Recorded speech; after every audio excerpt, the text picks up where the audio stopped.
Mengenali diri sendiri itu baik.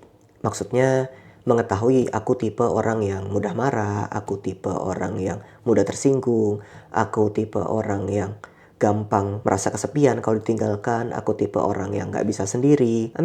Mengetahui kepribadian diri sendiri itu baik. Tapi ada satu resiko yang mungkin kita nggak tahu dari mencoba memahami kepribadian sendiri. Apa itu? Bumper dulu.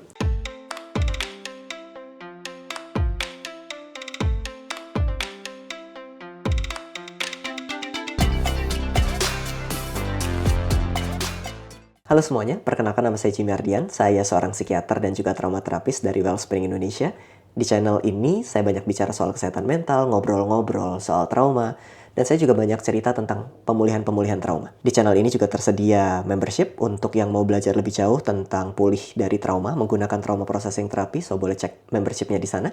Dan kita kembali ke pembahasan hari ini. Mengenali diri itu baik, mengenali kepribadian diri sendiri itu baik. Tapi kita mau lihat apa masalahnya sebenarnya. Teman-teman pasti tahu nih jenis-jenis apa ya namanya ya, ukuran kepribadian. MBTI gitu, INFJ, ENTP, STMJ, apapun lah itu. Atau mungkin tipe-tipe attachment, avoidant, anxious, terus apa lagi? Disorganized gitu-gitu. Atau tipe-tipe love language, physical touch, quality time, terus word of affirmation, word of abuse, dan lain sebagainya. Kita belajar, terutama karena era sosial media dan era internet ini, kita belajar banyak sekali nama-nama yang entahlah, histrionik, NPD, antisosial, psikopat. Ngerasa kayak gitu juga gak sih? Yang entah label-label itu, atau label-label biasa, itu bisa kita pakai untuk menggambarkan kepribadian. Nggak harus menggambarkan kepribadian tuh aku ENTP. Enggak. Kadang orang menggambarkan kepribadian tuh sederhana, aku tipikal orang yang mudah tersinggung, aku tipikal orang yang pemarah, aku tipikal orang yang nggak bisa sendirian, aku tipikal orang yang titik.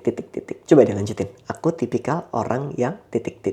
Bagus untuk menyadari kepribadian. Tapi salah satu yang patut kita renungkan dalam-dalam adalah apakah yang teman-teman identifikasi sebagai kepribadian itu benar adalah kepribadian teman-teman atau itu sebatas gejala dari trauma teman-teman? Apakah itu kepribadianmu? Apakah itu dirimu?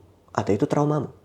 Yang saking lamanya trauma itu kamu bawa, kamu pikir itu kepribadianmu. Sebagai contoh, seseorang begitu takutnya dibuang, di-abandon. Kalau ada temannya punya teman lain, rasanya aku di-abandon, aku dibuang. Padahal temannya cuma punya teman lain. Dan orang dewasa tuh nggak bisa di-abandon. Nggak ada orang dewasa di-abandon tuh nggak ada. Ini di mana? Maksudnya, kan kita nggak tinggal di padang gurun dong. Yang kalau ditinggalin meninggal gitu kan enggak. Kita ya ada di desa, ada di kota, tapi kita nggak di padang gurun. Dan saya lagi buat video ini pakai bahasa Indonesia, yang nonton harusnya orang Indonesia. Di mana gurun di Indonesia? Kita nggak di-abandon. Orang dewasa tidak di-abandon. Sehingga ketika ada rasanya perasaan takut di-abandon, takut dibuang, takut ditinggalkan, besar kemungkinan itu bukan diri kita yang dewasa. Itu luka yang kita bawa berasal dari masa kecil yang takut ditinggalkan. Anak kecil takut ditinggalkan karena kalau dia ditinggalkan kemana-mana. Dia bisa hilang, dia bisa diculik, dia bisa nggak bisa makan, dia bisa macam-macam. Orang dewasa ditinggalkan, ya udah tinggal buka handphone aja, pesan Grab, makan. Enggak kenapa-kenapa. Teman saya punya teman lain, ya udah, saya juga bisa punya teman lain, biasa aja. Jika perasaan takut di-abandon itu muncul, jelas ini datang dari trauma. Tapi bagi beberapa orang yang tidak tahu bahwa ini adalah reaksi trauma, kita menganggapnya fear of abandonment ini bagian dari kepribadian. Ini adalah diriku. Nah, repot. Beberapa hari lalu, seorang terapis trauma processing therapy, kebetulan beliau psikiater yang menggunakan trauma processing therapy untuk memproses trauma, berhasil membantu seseorang untuk menghilangkan fear of abandonment-nya, alias takut di-abandon, dibuang, ditinggalkan, gitu kira-kira. Orang ini bingung, kenapa kok fear of abandonment bisa disembuhkan? Kalau dia datang dari trauma, jelas bisa disembuhkan. Trauma itu bukan profil kepribadian kita, teman-teman. Trauma ini adalah reaksi yang muncul dan mengganggu dari emosi akibat memori yang kita simpan. memori yang datang dari masa lalu. Memori ini kalau diproses emosinya hilang, maka gejalanya juga bisa mereda sampai menghilang. Sehingga jangan gunakan traumamu sebagai gambaran atau label kepribadian. Jangan. Karena kalau kita nganggap itu adalah diri kita, seakan-akan itu nggak bisa diubah. Seakan-akan memang orang lain yang harus nerima aku kayak begini. Seakan-akan kamu harus hidup dengan cara seperti ini seterusnya. Nggak enak. Aku tipikal orang yang pemarah ketika direndahkan. Loh, repot. Maksudnya bahkan tanpa orang lain bermaksud merendahkan pun, kita tuh bisa merasa direndahkan.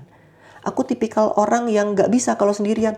Loh, kita suka nggak suka, itu akan merasa sendirian. Sehingga kalau kita terus membawa profil-profil gejala-gejala trauma ini sebagai label kepribadian, yang repot tuh bukan cuma orang lain, terutama diri kita.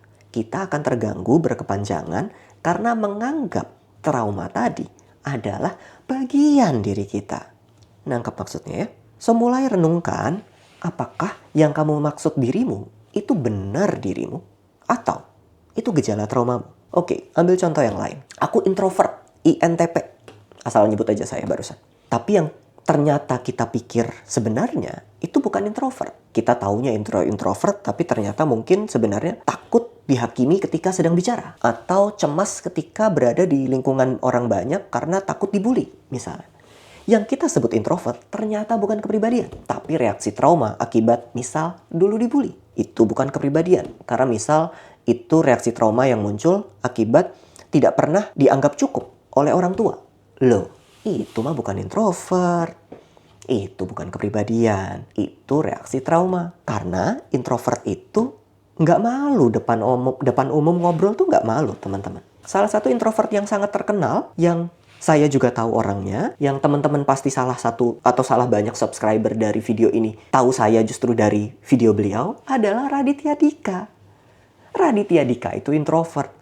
Kurang jago ngobrol apa? Di depan umum apakah takut? Gak ada takut-takutnya.